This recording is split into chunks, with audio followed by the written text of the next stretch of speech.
Watch is a unique live investigation of the supernatural. It contains material which some viewers may find to be disturbing. Back to Angel City PD, may I see your stats? You're not really human anymore, are you? Just remember, in order to get there, we actually have to get there. What does katana mean? It means Japanese sword. There's a storm coming. A storm the likes that you've never seen before. Tell me again how it feels when you get really frightened. I'm sick and tired of dressing up like a whore and working on these two-bit cases. Heroes, the Earth people are getting closer to that which we fear.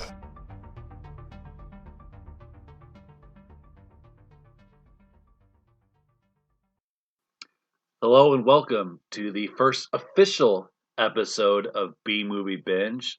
Today we are discussing Trancers and Nemesis. But before we get into that, I want to discuss some movie news, some B-movie news. As you may know, there is a little movie out called Cocaine Bear. But that's not the movie I want to discuss because, Cocaine Bear could very well fit in the category of it's so bad, it's good. However, one of my favorite studios, The Asylum, is making a mockbuster of it. They are making Meth Gator, which is due out later this summer. If you head over to their Twitter page or their Instagram or Facebook page, you can see the official poster for Meth Gator. As far as like cast or anything, as far as my research tells me, that nobody has been cast, or if they have been, they're keeping it quiet. But I'm very much looking forward to Meth Gator.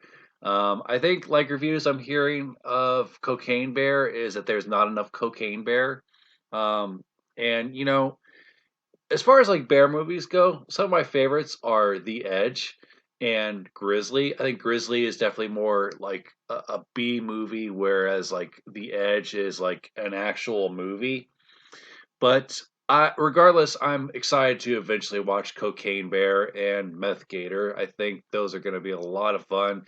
The Asylum always puts out very interesting films, and love them or hate them, you got to give them props. Top Gunner was, a movie. But I digress. So, our first film is Trancers, which is a science fiction action film directed by Charles Band, who has made a lot of really terrific B movies. The film stars Tim Thomerson and Helen Hunt. It is the first in the Trancers series. And what's weird is I've begun this movie quite a bit. Like, I've watched the first 15 minutes a lot, and I just never came back to it. Not because I didn't like it or anything. Just life happened. But this was the first time I really got to sit down and watch it all the way through. And, the inspirations for it stick out like a sore thumb. Like, it is very Blade Runner-esque. I love the future aesthetic of this world and would have liked to have spent more time in it. However, I realize that probably also would have cost them more money. And the thing I also like about this film is that it doesn't overstay its welcome. It's 76 minutes, so it's an easy watch. But so the film is about this cop that tracks down these entities called Trancers, which are these zombie-like humanoids, and you can't always tell that they're Trancers because they don't turn into their zombie form until they're provoked. It's very Blade Runner-esque. So there's like a test and everything for it. But he finds out that the Trancer that killed his wife, a Trancer named Whistler, has traveled back in time. And that's the unique thing about this movie, is that it has a very unique form of time travel. It's sort of a little bit like Quantum Leap, except the drug that Jack Death, our main character, awesome name by the way, the drug Jack Death takes transports him into an ancestor's body. So his target, Whistler, travels back in time and goes to the body of a ancestor, and then Jack Death does the same exact thing. And of course, not everything goes quite according to plan. Jack Death is in modern day 1980s and has to figure some shit out. So, I mean, the movie starts with him taking out a trancer inside a bar, and he thinks it's this really big dude, but it turns out it's this little woman behind the counter, and there's a fight scene between him and the woman, and he gets some hot soup poured on him, and he's miraculously not hurt all that badly. The thing about Tim Thomerson as Jack Death is that he is perfectly cast because, I've seen Tim Thomerson in a couple of films, and even in like B movies, he's always great. But he has that very like Clint Eastwood and Harrison Ford tough guy thing going for him. So he takes out this trancer, and one of his superiors shows up, and he's like, "Hey, you can't just go around killing trancers whenever you want." And Jack Death does the stereotypical throws his badge off and says, "I quit" type thing. And then eventually, a couple of months pass, and his superiors find him fishing around in the ocean, and he tells him that Whistler is still alive, and this gets Jack Death back on the force. So Jack Death finds out that some of the council members of this future force are disappearing because Whistler is killing off their ancestors. So Jack Death agrees to go back in time to take out Whistler. But here's the problem. He goes back in time and he finds out that his ancestor, Phil, has a girlfriend named Lena, played by none other than Helen Hunt, one of her first roles. And he finds out that rather quickly that Phil is, a news reporter, and also isn't like the best person. Kind of just one of those guys that just, has lots of one night stands and all that good stuff. So he follows Helen Hunt's character to her job, and she is a Santa's elves assistant type deal in a mall. And it just so happens that the Santa Claus in question is a trancer in disguise, one of Whistler's lackeys. So Jack takes him out, much to the horror of many of the mall goers. And he eventually finds a way to track down one of the council members' ancestors, but he is too late. It is these ancestors are being picked off quickly, one by one, until only one remains. It turns out it is Hap Ashby, a washed-up former baseball player. So, with the help of Helen Hunt's character, they sort of form a romance, if you will, throughout the film as they like try to track down this guy, and Whistler's henchman tries to take them out. And there is a cool scene where he has this special watch that gives him a long second, and this wristwatch sort of stops time for 10 seconds where everything is frozen, but the wearer of the watch can freely move. It's very $6 million man, but it's a cool effect, especially like when there's bullets slowly flying through the air.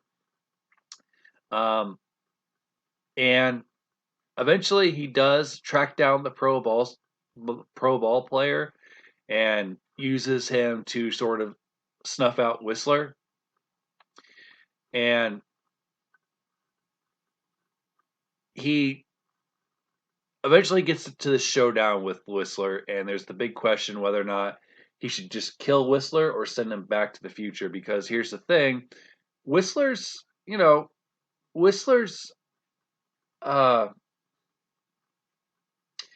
ancestor is, innocent. very innocent. So instead of just shooting him, Jack has a change of heart and injects him with this vial that will um, return his consciousness to his future body. However, the twist is Jack Death destroyed the future body, so I guess his consciousness is just either destroyed or floating out there in the abyss. It's kind of not really well explained. But another thing is Jack Death also decides to remain in 1985 with Helen Hunt's character. And he decides to stay back there, decides to stay happy. But of course, that's probably not the end of the story because there's 5 more of these things. So, in a nutshell, that was Trancers. I think it's actually this is actually a good movie. It's done on a shoestring budget, but they use what they had. I feel like this is a good cult classic. It's not so bad it's good. It's just a good movie. I think it's one of the better Charles Band movies because I've seen quite a few of his films and some of them are laughably bad and I enjoy them. But I think Trancers might actually be his best. Tim Thomerson's great in it. So is Helen Hunt. There's not really like a scene that sticks out that is like overly goofy or hilariously stupid. You could argue that the bar fight at the beginning, where he's fighting the little lady behind the bar, is kind of silly, and that might be the part of the movie that sort of sticks out. But even that, I wouldn't consider to be horrendous because once she goes zombie, she doesn't seem that little anymore. But overall, I would recommend Trancers. You can catch it on Tubi. It's free to watch on YouTube. So I mean there's not a whole lot stopping you. It is overall a good B movie. So going into our next film, Nemesis, which was released in 1992. It is a cyberpunk action film directed by Albert Punier. And if you don't recognize that name, he is a very legendary director as far as B movies go. He directed Cyborg, starring Jean-Claude Van Damme. And I am convinced that Nemesis takes place in the same world as Cyborg. It is very, very similar. And there are interviews with Punier where he kind of acknowledges that. And as far as I know, before his death, he was working on a crossover film, and it's a shame that we won't get to see that. He also directed the 1992 Captain America movie with Matt Salinger and Ned Beatty and Ronnie Cox. And I will say he knows how to do action.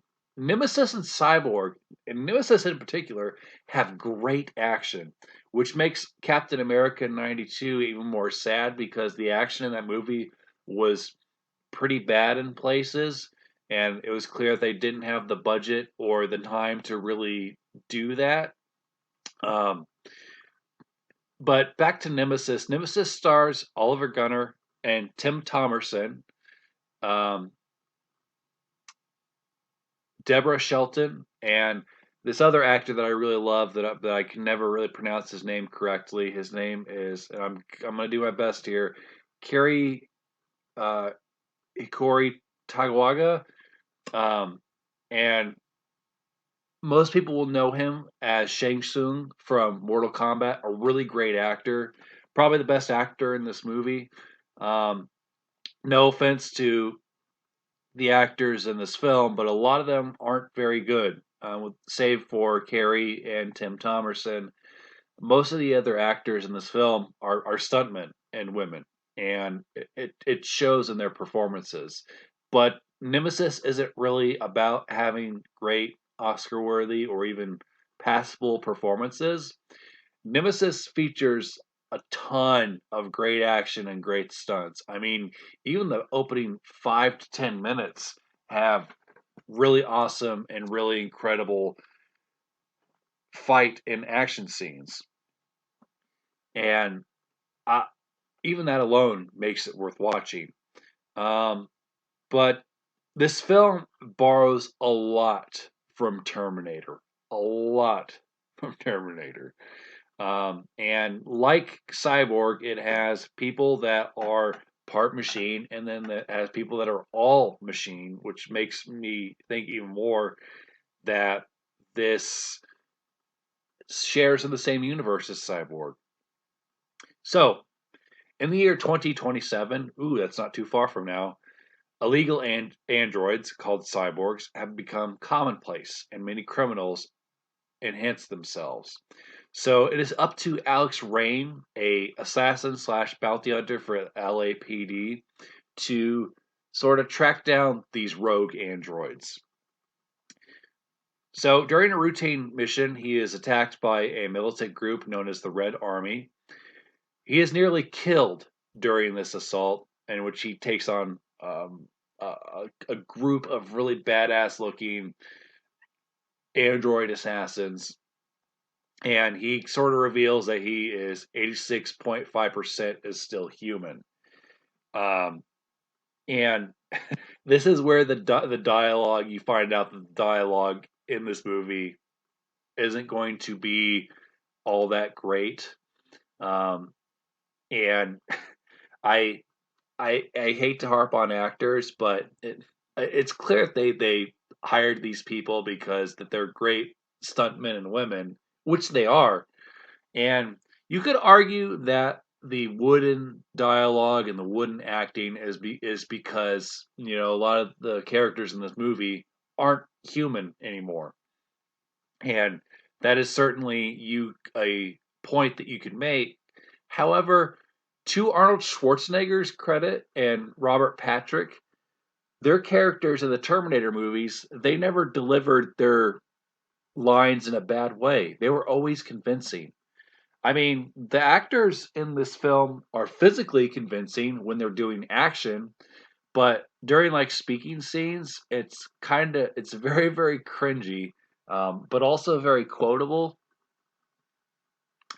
So after Alex gets his butt kicked by the Red Army, he gets reconstructed and he, you know, raises this dog that he rescued, and he tracks down one of the people that took him out and kills her. And his LAPD handlers or whatever shows up, and one of them is apparently his former lover. Her name is Jared, and she's like, "Hey, we need your help. You need to come back to the force." And Alex is like, "Nah, I'm good with that." And he decides to leave the LAPD and become more freelance. However, after running free for a while, his old boss is set up for him to get kidnapped, and they tell him that we've got a final assignment for you, and if you don't do it, you're going to explode. You know, very Escape from New York. So Alex begrudgingly agrees to do this, and he finds out that his target is Jared, his former lover. A lot of plot happens in the first 20 minutes where it feels like it's easy to get lost and not know what's going on, and to know how much time has taken place. But it doesn't really matter because this movie kicks ass. So after he takes up this job to track down Jared, who has apparently betrayed the LAPD, he's told by Tim Thomerson that there is an implant in his heart that will explode in a couple of days if he's not successful. So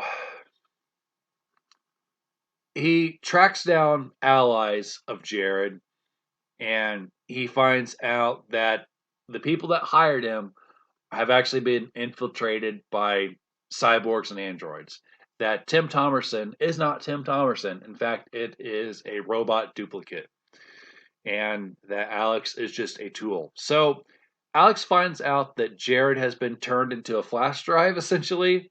And he talks to Jared in his brain a couple of times throughout the film. And he agrees to help out Jared and her group of freedom fighters. And he eventually talks to Shang Tsung and also agrees to help his section of the freedom fighters. Again, the plot is a little wonky. It's a little all over the place, as you can tell, as I'm starting to recall everything. And he eventually joins a woman named Max, who is also part of the freedom fighters and a friend of Shang Tsung. But there's a twist.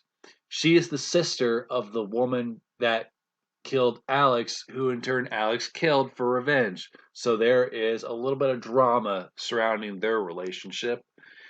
And eventually, a lot of the resistance fighters get killed as Tim Thomerson and his group of badass androids start tracking him down.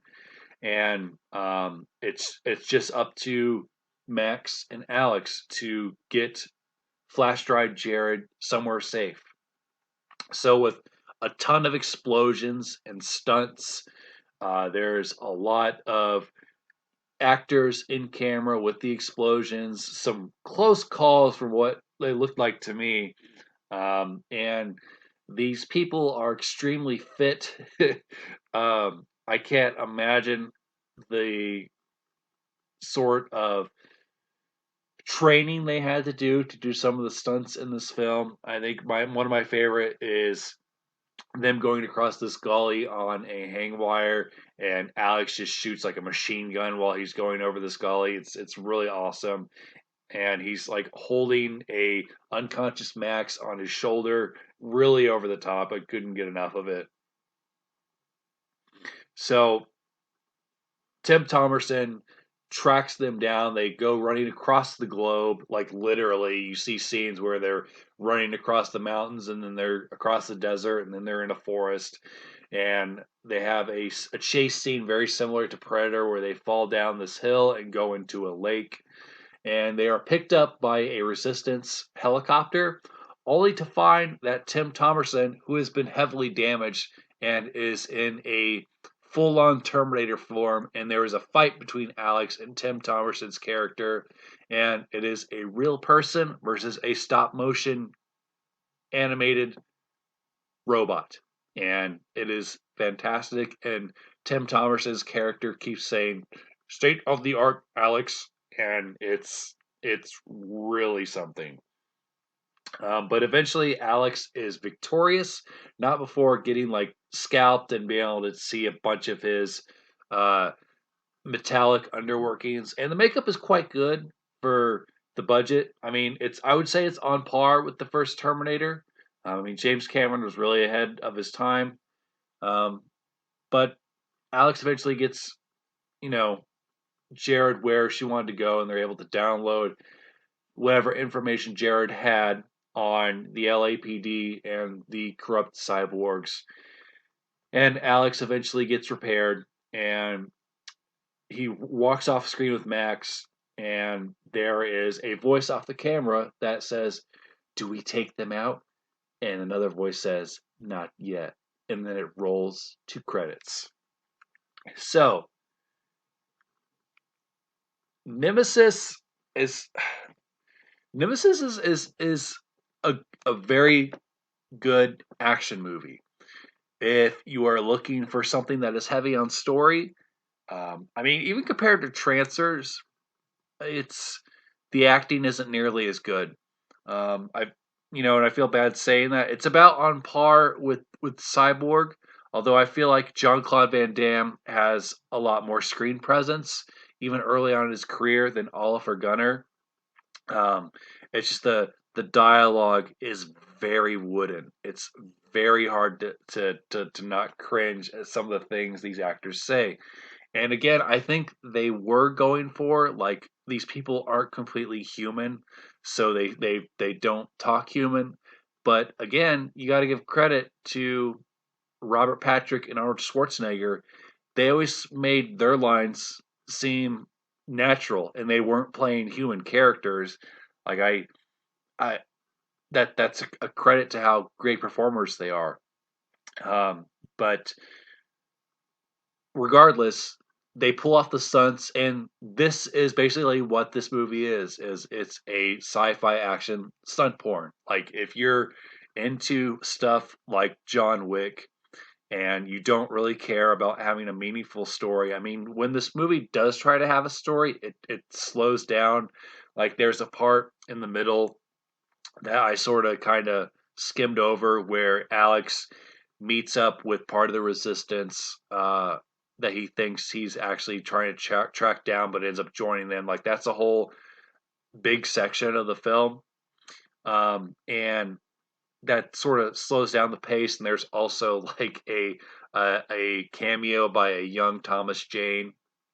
Um, but it overall, I would highly recommend it from an action standpoint, with the understanding that if you don't care about the story and you just want to see a bunch of pretty people fight and shoot at each other, you're gonna get pretty much what you wanted. But I think out of these two films, I think Trancers is better. It has good action, good acting. The story is decent enough. I would say that what Nemesis does better than Trancers is the insane action. Like Nemesis has some insane stunts, um, whereas Trancers has good stunts. Nemesis is insane. Trancers is good as far as stunts and action goes. Nemesis is very over the top. Like, I mean, there's a part where Alex shoots through the floor, like Underworld, where he shoots a hole through these floors and he goes through several floors. And then there's a part where the villains shoot through a wall and then they just walk straight through it. And these two villains with like machine guns are shooting at one of the good guys, and the good guys are shooting at them. And there's just this giant crossfire. Like there's no cover taken or anything. They just shoot the hell out of each other. Like if you're into muscular men with crop tops shooting at each other, then you're gonna have a good time with this movie. And it's funny that Tim Thomerson was in both of these films that I'm talking about. I knew that he was in Trancers because I mean he's on the poster, but as far as Nemesis, I had no idea that he had a part. I didn't see him listed in the cast. But if you're wanting to check out Nemesis, you can watch it in the same places that you can find Trancers. You can either find it for free on YouTube or Tubi. But overall, I'm excited to continue watching the Trancers and Nemesis series, discussing those, and I hope you guys had a fun time listening to me talk about them. Uh, Again, leave your thoughts and comments below. Have you seen Trancers or Nemesis? Let me know. What's your favorite B movie? Any constructive criticism on the podcast, I would love to hear because I'm still very new to this. And I hope that whether you're listening to me in the morning, at work, at home, wherever you're listening, that you are enjoying the show and that you have a great day.